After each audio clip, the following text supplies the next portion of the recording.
இந்த படத்தோட ஆரம்பத்துல ஒரு சின்ன பொண்ணை தான் காமிக்கிறாங்க. இவளுக்கு 8 வயசு. இவளோட பேரு ஆர்யா. இவளோட சிங்கிள் மதர் கூட தான் அவ வாழ்ந்துட்டு இருக்கா. இவளுக்கு குணப்படுத்த முடியாத ஒரு ரேரான டிசீஸ் இருக்கும்.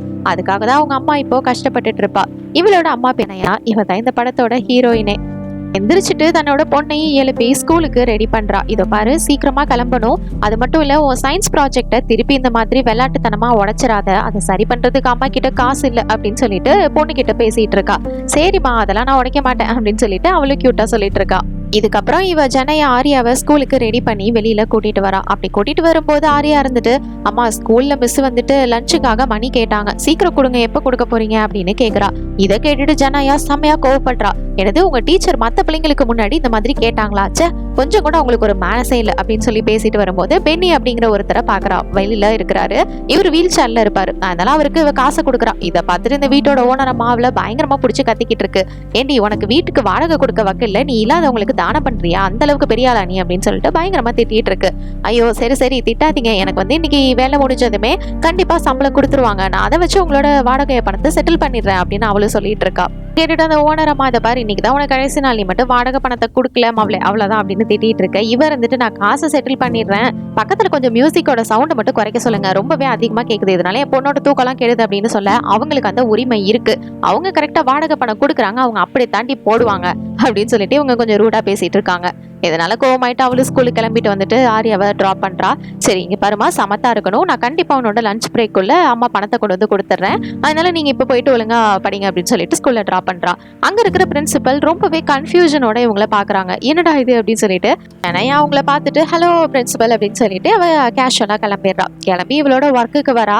பொறுமையா நடந்து வந்துகிட்டு இருக்கா. இங்க வந்தா அவளோட பாஸான ரிச்சர்டு, அவரு செம்ம கடுப்புல இருக்காரு. அவர் மட்டும் இல்ல, அங்க இருக்கிற கஸ்டமர்ஸும் கூட தான் ஆடி அசைஞ்சு வேலைக்கு வருவியா, ஒழுங்கா சீக்கிரம் போ அப்படின்னு சொல்ல இவ பொறுமையா நடந்து வந்து பில்லு போடுறதுக்கு வரா. அதையும் பார்த்துட்டு அங்க இருக்கிறவங்க எல்லாம் திட்டிட்டு தான் இருக்காங்க.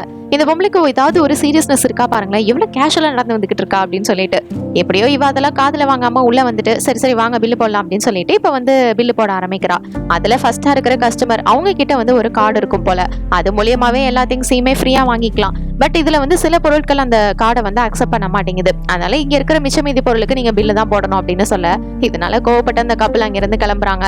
அப்படி கிளம்புறதுக்கு முன்னாடி இந்த பொம்பளையோட புருஷக்காரன் என்ன பண்றான்னா ஒரு பாட்டில தூக்கி இவ கால் கிட்ட போட்டுட்டு போயிடுறா. இதனால அது உடஞ்சு போயிருது. இதை பார்த்துக்கிட்டே அவன் நின்னுக்கிட்டு இருக்க. இதை பார்த்து இவளோட பாஸ், என்ன அப்படியே மத நிக்க போறியா, சீக்கிரம் கிளீன் பண்ணிட்டு வேலையை ஆரம்பி, என்னதான் பொம்பளையோனி அப்படின்னு சொல்லிட்டு பயங்கரமா இவங்களை திட்டுறாரு. ஜனயாவும் இதை கிளீன் பண்றதுக்காக எடுக்கிறதுக்குள்ள போறா. இதனால இங்க இருக்கிற கஸ்டமர்ஸ் லைன் அவங்க இன்னமுமே கடுப்பாக்குறாங்க.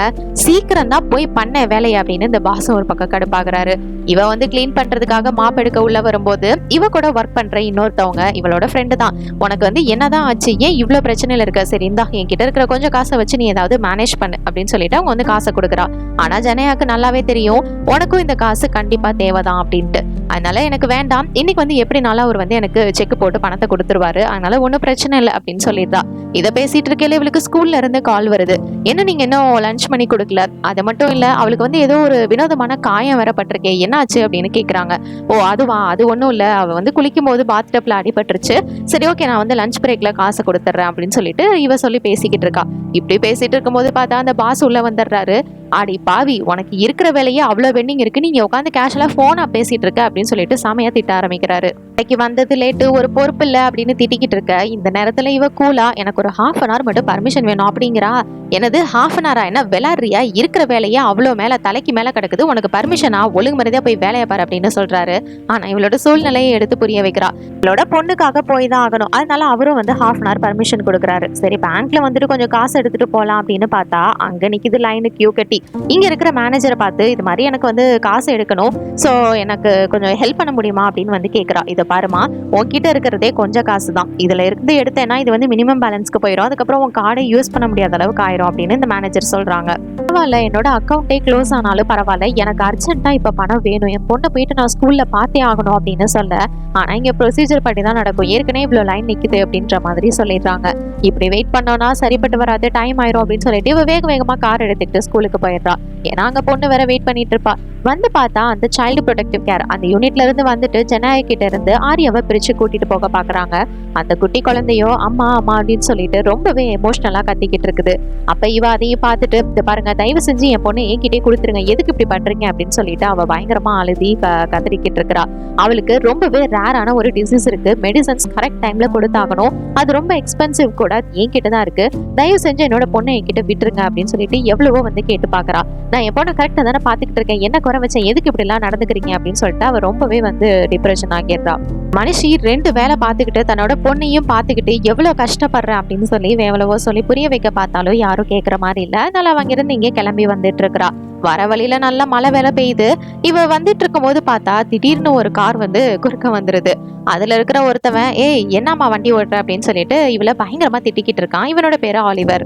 ஒரு பாட்டிலையும் தூக்கி வேற அவளோட கார் மேல போடுறான். இவளுக்கா, சரி போடா, எனக்கு வர மணி ஆகுது அப்படின்னு சொல்லிட்டு அவனை கண்டுக்காம வண்டி எடுத்துட்டு போறா. ஆனா அந்த ஆலிவர் இவளை சும்மா விடுற மாதிரி இல்ல, ஃபாலோ பண்ணிக்கிட்டே வந்து திடீர்னு ஒரு கட்டத்துல கார் ஆக்சிடென்ட் பண்ற அளவுக்கு வந்து மோதி விட்டுறான். நல்ல வேலையா ஜனையா போயிட்டு ஒரு இடத்துல பிரேக்கை போட்டு ஸ்டாப் பண்ணிடுறா. அப்படி இல்லைன்னா நிச்சயமா இந்த இடத்துல அவளுக்கு ஒரு பெரிய ஆக்சிடென்ட் ஆயிருக்கும்.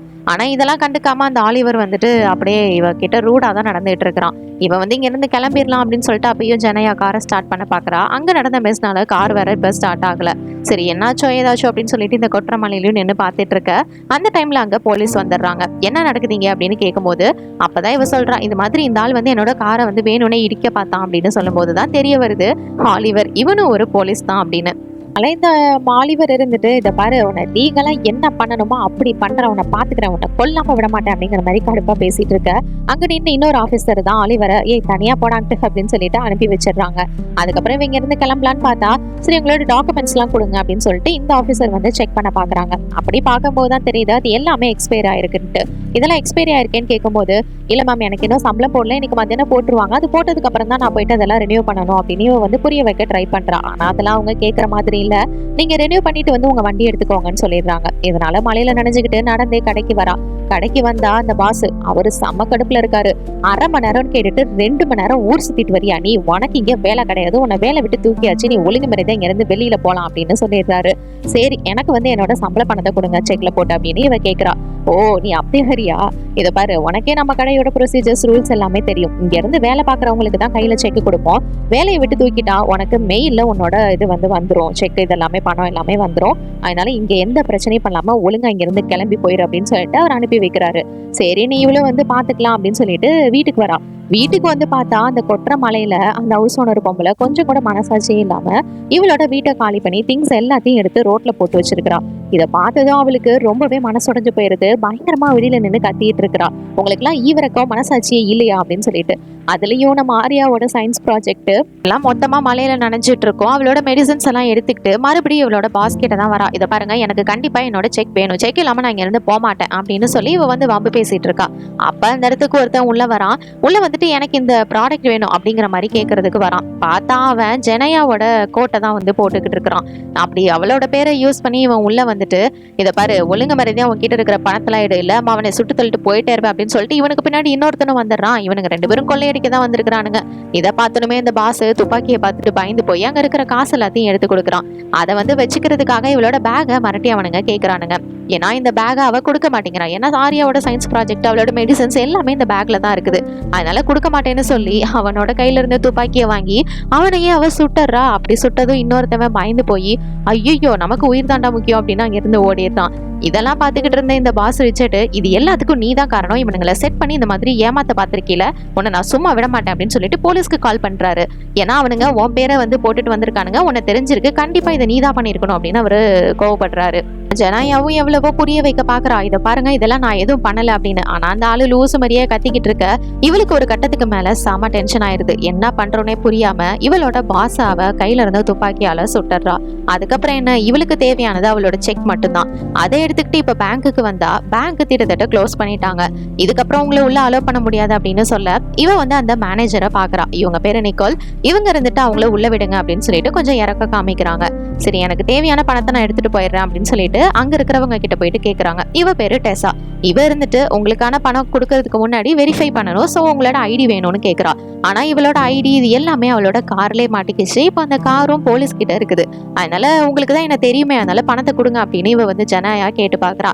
ஆனா டெஸா இருந்துட்டு அப்படிலாம் கொடுத்துட முடியாது, எங்க பேங்க்குன்னு ரூல்ஸ் இருக்கு அப்படின்னு சொல்ல உடனே இவ துப்பாக்கி எடுத்து மேல வைக்கிறா. இதை பாருங்க, எனக்கு தேவையான இதுல இருக்கிற காசு தான், ஒழுங்கா கொடுங்கன்னு சொல்ல அங்க ஒர்க் பண்ணிட்டு இருக்கிற ஒர்க்கர்ஸ் எல்லாம் எமர்ஜென்சி பட்டனை பிரஸ் பண்ணிடுறாங்க.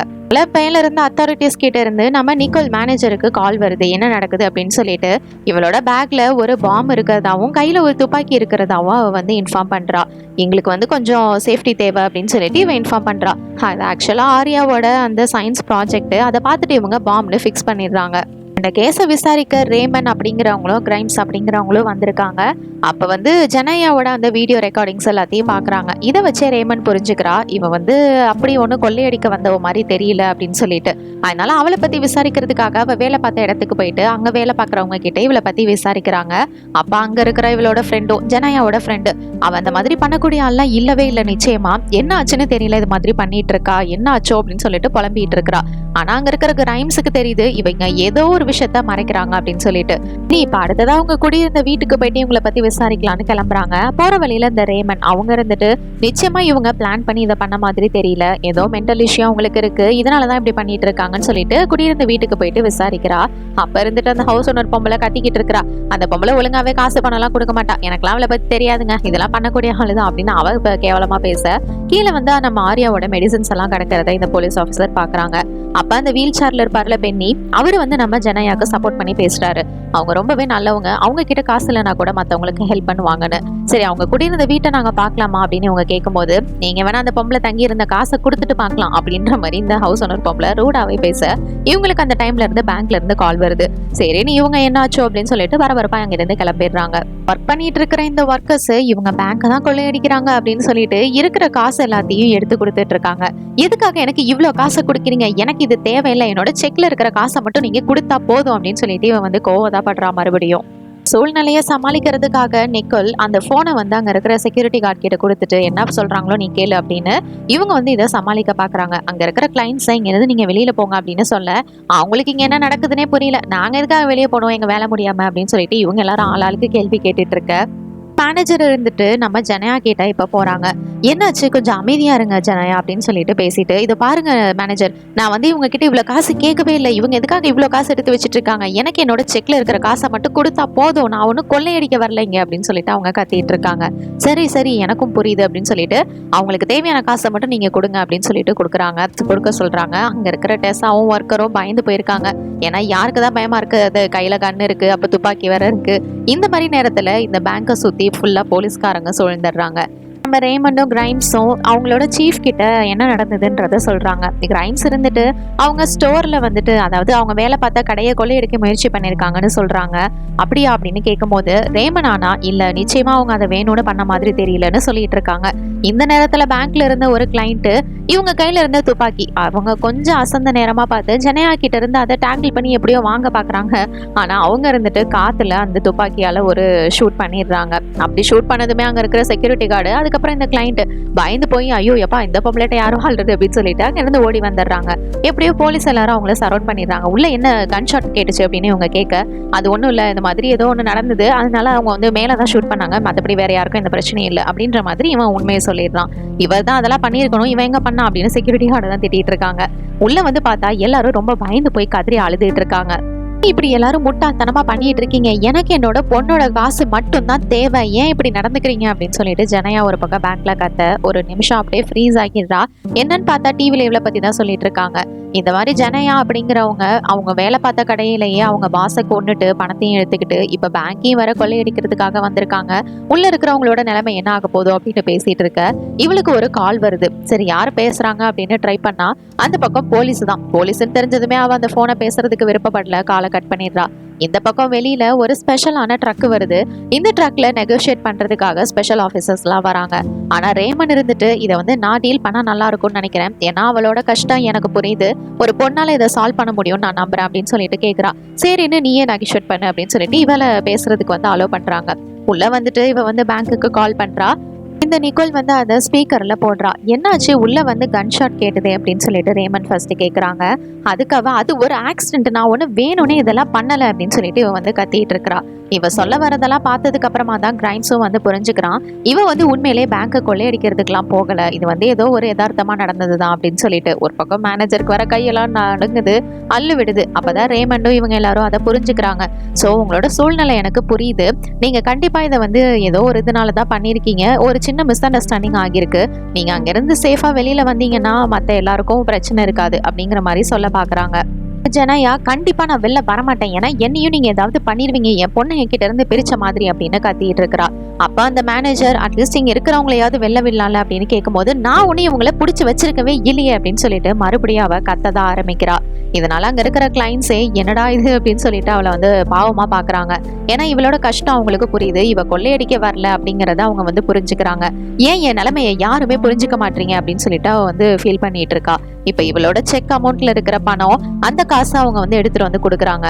அதுல அவ லஞ்ச் மணிக்கு தேவையான $40 அதை மட்டும் எடுத்து வச்சுக்கிட்டு மிச்சத்தை வந்து அவங்க கிட்டே கொடுத்து வச்சிருக்க சொல்றா. நான் எப்படியும் என்ன இங்க இருந்து போலீஸ் வெளில விட போறதில்ல அப்படின்னு பாத்துட்டு இருக்க. நியூஸை பார்க்கும்போது தான் தெரியுது, அந்த ஆலிவர் அவனும் வந்து கண்ணை வச்சுக்கிட்டு ரெடியா நின்றுட்டு இருக்கான். இவன் கண்டிப்பா என்ன போட்டு தள்ளாம விட மாட்டான் அப்படின்னு சொல்லிட்டு அவளும் வந்து பாத்துட்டு இருக்கிறா. இப்ப இந்த மாதிரி போலீஸ் எல்லாம் பொசிஷன்ல நிக்கவும் அங்க இருக்கிற எல்லா கதவு ஜன்னல் எல்லாத்தையுமே அவ வந்து ஃபுல்லா கம்ப்ளீட்டா க்ளோஸ் பண்ண சொல்லிடுறா. இவங்க எல்லாரும் பேங்குக்குள்ள இருக்கிற செக்யூரிட்டி கேமராஸை வச்சு பாக்குறாங்க.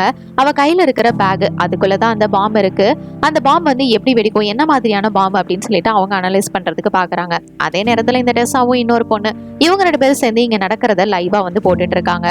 இங்க ஒரு வயசானவங்க இருக்காங்கல்ல, இவங்களுக்கு வந்து கொஞ்சம் முடியல, இதுக்கு மேல என்னால நிக்க முடியாது, என்னால எனக்கு உட்காரணும் அப்படின்னு கேக்குறாங்க. அதனால அங்க மேனேஜரை விட்டு நீங்க ஒரு சேர் எடுத்துட்டு வாங்க அப்படின்னு சொல்லிட்டு அவங்கள உட்கார வைக்கிறாங்க.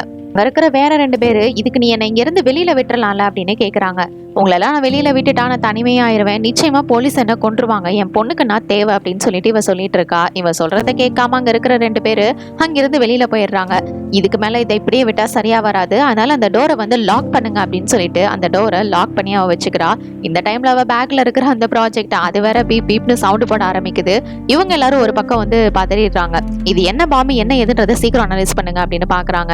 இவ அந்த பீப் சவுண்ட் ஆஃப் பண்ணிட்டு உள்ள வச்சுட்டு இப்ப அந்த இடத்துக்குள்ள ஆபீசர் ரூம் மாதிரி இருக்கும்ல, அங்க உள்ள போறா. உள்ள போயிட்டு அங்க இருக்கிற மத்தவங்களுக்கும் சேர்ஸ் எல்லாம் எடுத்துட்டு வந்து இவ ஹெல்ப் பண்ண பாக்குறா. அதே டைம்ல வெளியில இருக்கிற இந்த டேசா மத்த ஒர்க்கர் எல்லாரும் ரொம்பவே பயந்து போயிருக்காங்க.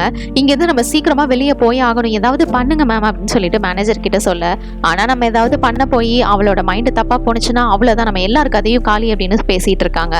அந்த நேரத்துல ஜனயா எல்லாருக்குமே சேர் எடுத்துட்டு வந்து, நீங்க எல்லாரும் உட்காந்து கொஞ்சம் ரிலாக்ஸ் பண்ணுங்க, நான் ஒன்னும் அவளை கொடுமைக்காரிலாம் இல்ல அப்படின்னு சொல்லிட்டு எல்லாருக்கும் உட்கார்றதுக்கு சேர் கொடுக்குறா.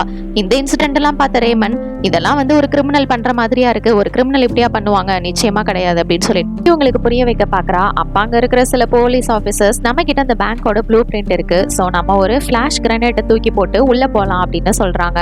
ஆனா சீஃப் இருந்துட்டு அவங்க கிட்ட பாம்பு இருக்கு, அதனால நம்மளால ரிஸ்க் எடுக்க முடியாது, நம்ம பொறுமையா இருக்கலாம், அப்படி இல்லைன்னா இந்த கேஸ் நம்ம FBI கிட்ட கொடுத்துடலாம், அவங்க டீல் பண்ற விதமே வேற மாதிரி இருக்கும் அப்படின்னு சொல்ல, இதெல்லாம் கேட்டுட்டு நம்ம ரேமன் அவளுக்கு செம கோவம் வருது. என்ன பேசிட்டு இருக்கீங்க நீங்க, FBI கிட்ட கொடுக்குற அளவுக்கு அங்க ஒன்றும் ரொம்ப கொடூரமான விஷயங்கள்லாம் ஒன்றும் நடக்கல, அவங்க ஒன்றும் அப்படியே பரம்பரை கிரிமினல்லாம் கிடையாது, இது வரைக்கும் அவங்க வந்து ஏதாவது யாரையாவது கஷ்டப்படுத்துனாங்களா, அவங்களும் ஒரு பெண்ணு தானே, ரொம்பவே அமைதியா தான் இருக்காங்க, ஸோ இந்த சுச்சுவேஷனை எப்படி ஹேண்டில் பண்ணணும்னு எனக்கு தெரியும், கண்டிப்பா அவங்க வழிக்கு வருவாங்க, கொஞ்சம் டைம் கொடுங்க, ஒரு சான்ஸும் கொடுங்க, இது மட்டும் FBI போனுச்சு அப்படின்னா நிச்சயமா அவங்க மனசாட்சின்றதே இருக்காது, அவளை கொன்றுவாங்க அப்படின்னு இவ காம்ப்ரமைஸ் பண்றா. அவங்களும் ஒத்துக்கிறாங்க. இப்ப மறுபடியும் இவ பேங்க்ல இருக்கிற ஜனயா கிட்ட கால் பண்ணி பேச ட்ரை பண்றா. ஆனா நம்ம ஜனயா அவகிட்ட பேச மாட்டேன் அப்படின்னு சொல்லி காலை கட் பண்ணி விட்டுறா. இந்த டைம்ல இந்த மேனேஜர் நிக்கல் அவங்க தான் இவளை சமாதானப்படுத்துறாங்க. இதை பாருங்க ஜனயா, உங்களோட பொண்ணை வந்து திருப்பி கூட்டிட்டு வரதுக்கு அவங்க ஹெல்ப் பண்ணலாம், அதனால நீங்க பேசினாதான் தெரியும், அதனால பேசுங்க அப்படின்னு சொல்லிட்டு சொல்றா. சரின்னு இவளும் வந்து கால் எடுத்து பேசுறா. பேசும்போதுதான் சொல்றா, நிச்சயமா உங்களால எங்களுக்கு ஹெல்ப் பண்ண முடியாது, ஏன்னா அந்த ஆலிவர் அவன் அங்க இருக்கிறான், அவன் நான் வெளில வந்தா என்ன போட்டு தள்ளாம விட மாட்டான் அப்படின்னு சொல்லிட்டு இருக்காங்க. இது என்ன இஷ்யூ அப்படின்னு சொல்லிட்டு ரேமண்டுக்கு புரியல. அது கூட உண்மையிலேயே அந்த கடையில என்னதான் நடந்தது அப்படிங்கறத அப்பதான் சொல்றா. என்னோட செக்கா அந்த ஆளு கொடுக்க மாட்டேன்னு சொல்லிட்டாரு, என்னோட பொண்ணுக்கு ரொம்பவே ரேரான டிசீஸ் இருக்கு, அதுக்கு மெடிசன்ஸ் எல்லாம் வாங்கணும், ரொம்பவே செலவாகும், நான் அதுக்காக 2 வேலை பார்த்துக்கிட்டு இருக்கிறேன், எனக்கான சம்பளத்தை கொடுத்தாலே நான் கரெக்டா என்னோட வேலைகளை பார்த்துட்டு இருந்திருப்பேன், இந்த ஆளு சம்பளம் கொடுக்காம நடந்துட்டு பேசிட்டு இருக்க அந்த இடத்துக்கு வேற 2 பேர் கொள்ளையடிக்க வந்து இந்த மாதிரி இஷ்யூஸ் நடந்து போச்சு. ஸோ எனக்கு ஹெல்ப் பண்றதுக்கு யாருமே கிடையாது. நான் ரொம்பவே வருத்தத்துல இருக்கேன். இந்த மாதிரி இவள் எல்லாத்தையும் சொல்லிட்டு இருக்க. இது எல்லாத்தையும் இங்க இருந்து 2 பேர் வந்து லைவா வந்து ஸ்ட்ரீம் பண்ணிட்டு இருப்பாங்க. இதனால இந்த நியூஸ் வெளியில இருக்கிற மக்களுக்கும் தெரிய வர, இதனால மக்கள் எல்லாரும் அவளை நினைச்சு ரொம்பவே ஃபீல் பண்ண ஆரம்பிக்கிறாங்க. ஏன்னா அவ ஒரு சிங்கிள் மதர், தன்னோட பொண்ணை வளர்க்கறதுக்கு தான் இவ்வளவு கஷ்டப்படுறா அப்படின்னு அவங்க புரிஞ்சுக்கிறாங்க. இதே டைம்ல ரேமன் அவளும் கொஞ்சம் எமோஷனல் ஆகி, நானும் இது மாதிரி ஒரு சூழ்நிலையில வளர்ந்த பொண்ணு தான், அதனால உங்களோட சூழ்நிலை எனக்கு புரியுது. ஸோ நீங்க அங்க இருந்து வெளியில வந்தீங்கன்னா நிச்சயமா நான் உங்களுக்கு சப்போர்ட் பண்றேன், உங்களுக்கு ஹெல்ப்பா இருப்பேன் அப்படின்னு சொல்றா. அது மட்டும் கண்டிப்பா நடக்காது. ஒழுங்கா அந்த ஆலிவரை கண்டுபிடிச்சு நீங்க அவன் அங்க இருந்து போக சொல்லுங்க, அப்பதான் நான் வருவேன் அப்படின்னு சொல்லிட்டு அவ போனையே கட் பண்ணிடுறா. ஏமன்கா இந்த சீன் வந்து ரொம்பவே அவளுக்கு எமோஷனலா கனெக்ட் ஆகிருது. அதனால கொஞ்சம் ரெஃப்ரெஷ் பண்றதுக்காக வெளியில வரா. ட்ரைமோ வந்து அவன் கூட வந்து நிக்கிறா. என்ன ஆச்சு உனக்கு? சரி கொஞ்சம் ரிலாக்ஸ் பண்ணு, இந்த மாதிரி ஒரு சூழ்நிலையில நீ இருந்திருப்பேன்னு எனக்கு தெரியல அப்படின்னு சொல்லிட்டு கிரைமோ வந்து பேசுறான். இதனாலதான் ஆரம்பத்துல இருந்து அவ பொறுமையாவே இந்த கேஸை ஹேண்டில் பண்ணிட்டு இருக்கா. அதே டைம்ல இந்த நியூஸ் லைவா வந்து வெளியில வந்துட்டு இருக்கிறது. இதுக்கு காரணம் யாருன்னு பார்த்து சீக்கிரமா அதை வந்து கட் பண்ணி தொலைங்க அப்படின்னு சொல்லிட்டு சீஃப் கோவப்படுறாரு. இப்பதான் வந்து நம்ம ஜெனையா உள்ள செக்யூரிட்டி கேமராஸ் இருக்கிறத பாக்குறா. அப்படின்னா இது மூலயமா நம்மள வாட்ச் பண்ணிட்டு தான் இருக்காங்க அப்படின்னு தெரிஞ்சுக்கிட்டு, இதுக்கான ஸ்விட்ச் எல்லாம் எங்க இருக்கு ஒழுங்கா சொல்லுங்க அப்படின்னு நிக்கோல் கிட்ட போயிட்டு கேட்க, அவங்களும் அந்த ரூமுக்கு வந்து கூட்டிட்டு போறாங்க.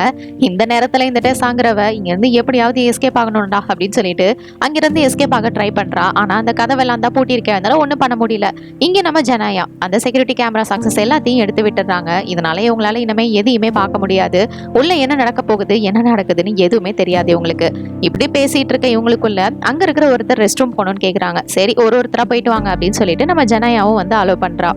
அதே டைம்ல இந்த ரேமன் ஆபீசர் இருக்காங்கல்ல, நம்ம ஜெனையா கூட பிரச்சனை பண்ணது யாரு, எந்த போலீஸ் ஆபீசர்னு தெரிஞ்சுக்க முயற்சி பண்றாங்க. ஆனா அவங்களுக்கு இப்ப வரைக்கும் எந்த ஒரு டீட்டெயில்ஸும் கிடைக்கல.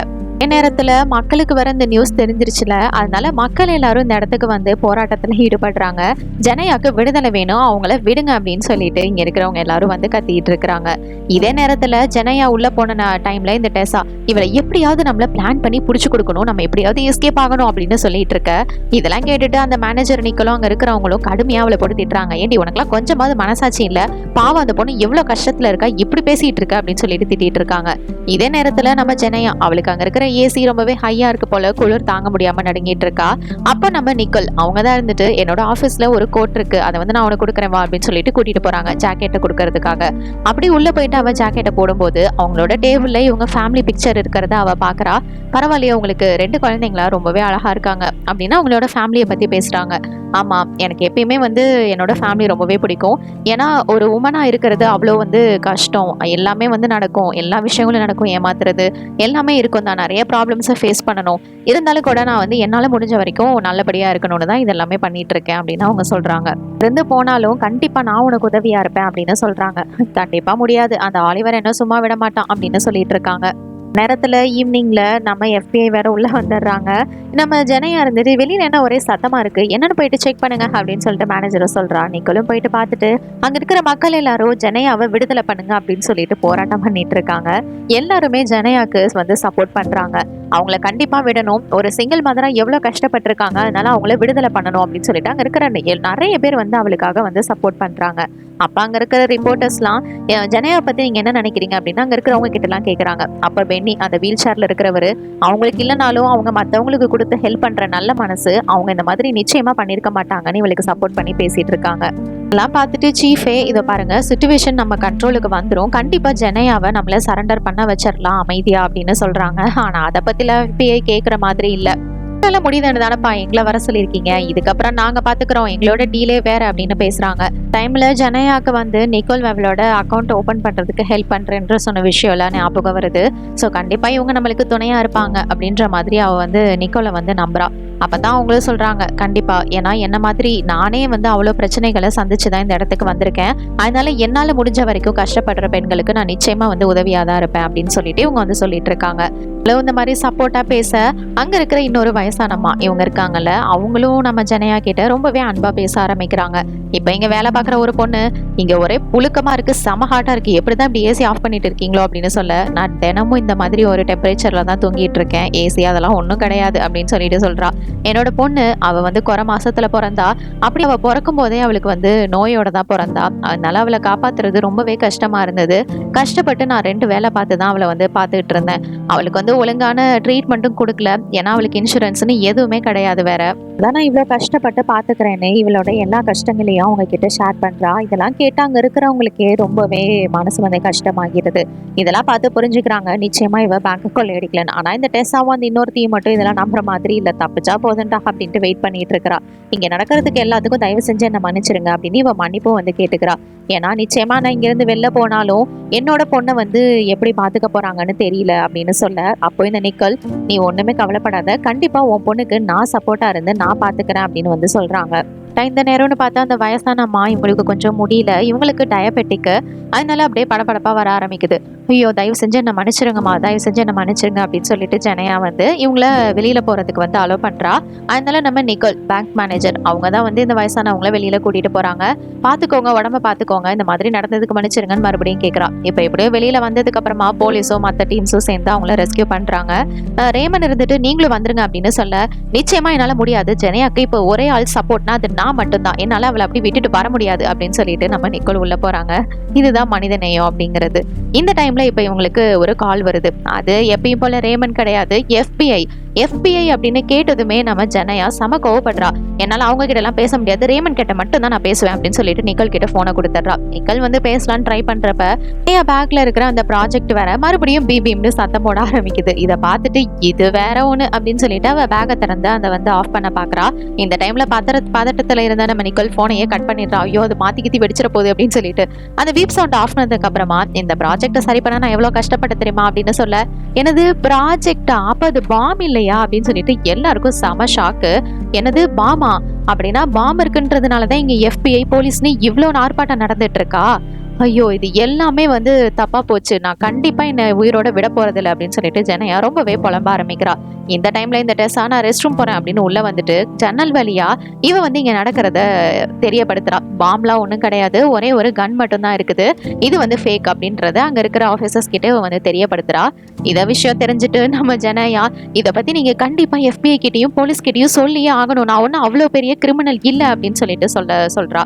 ஆனா நம்ம நிக்கல் இருந்துட்டு இந்த பாம் இருக்குன்ற ஒரே விஷயத்தினாலதான் அவங்க இன்னும் உள்ள வராம இருக்காங்க, இது மட்டும் தெரிய வந்தது அப்படின்னா கண்டிப்பா அவங்க உள்ள வந்து உன்னை கொன்றுவாங்க, அதனால இந்த விஷயம் இப்படியே இருக்கட்டும் அப்படின்னு சொல்லிடுறா.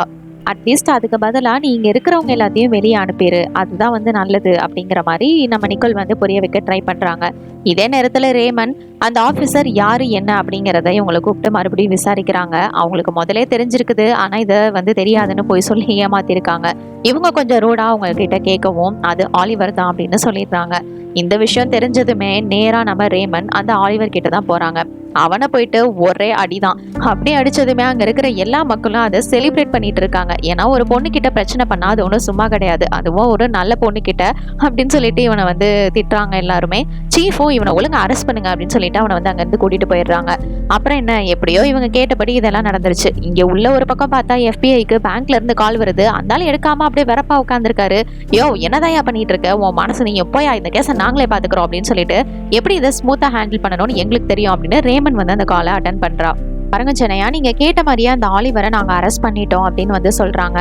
ஆனா இது வந்து அவ்வளவு ஈஸியா அவளால நம்பிட முடியாதுல்ல, எனக்கு ப்ரூஃப் வேணும், அவன் தானு நான் செக் பண்ணணும். ஸோ அவனோட போட்டோ எடுத்து இந்த மொபைல் போனுக்கு வந்து சென்ட் பண்ணுங்க, அதுக்கப்புறம் நான் இங்க இருக்கிறவங்களையும் வெளியில விட்டுறேன், நானும் வந்து கன்னு பாம்னு எதுவுமே இல்லாம வெளியில வந்துடுறேன் அப்படின்னு சொல்லி கேட்கிறா.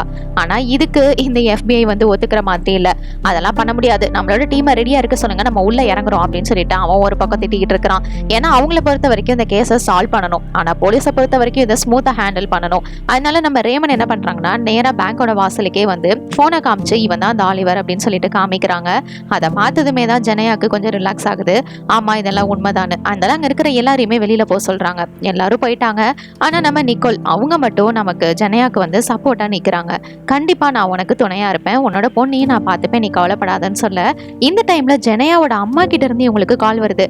ஏய் என்னடி பண்ணிக்கிட்டு இருக்க, FBI கிட்ட இருந்து கால் வந்திருக்கு அப்படின்னு சொல்லிட்டு இவங்க திட்டிட்டு இருக்காங்க. அம்மா என்னோட பொண்ணு அப்படின்னு இவ பேச வரும்போது தான் நமக்கு ஒரு உண்மையை சொல்றாங்க. ஆக்சுவலா இவளோட பொண்ணு ஆரியா, அவ வந்து லாஸ்ட் நைட்டே வந்து வலிப்பு வந்து இறந்து போயிட்டதா வந்து சொல்லிட்டு இருக்காங்க. இவ வந்து இந்த 2-3 நாளாவே ஃபுல்லா கற்பனையில தான் வாழ்ந்துட்டு இருந்திருக்கா. குழந்தை வந்து இவளால பிரியறதுக்கு மனசு இல்ல. எந்த அம்மாவுக்கு தான் அந்த மாதிரி மனசு இருக்கும்? அதனால இவளாவே தன்னோட குழந்தை நம்ம கூட தான் இருக்கு, தூங்கிட்டு இருக்கு.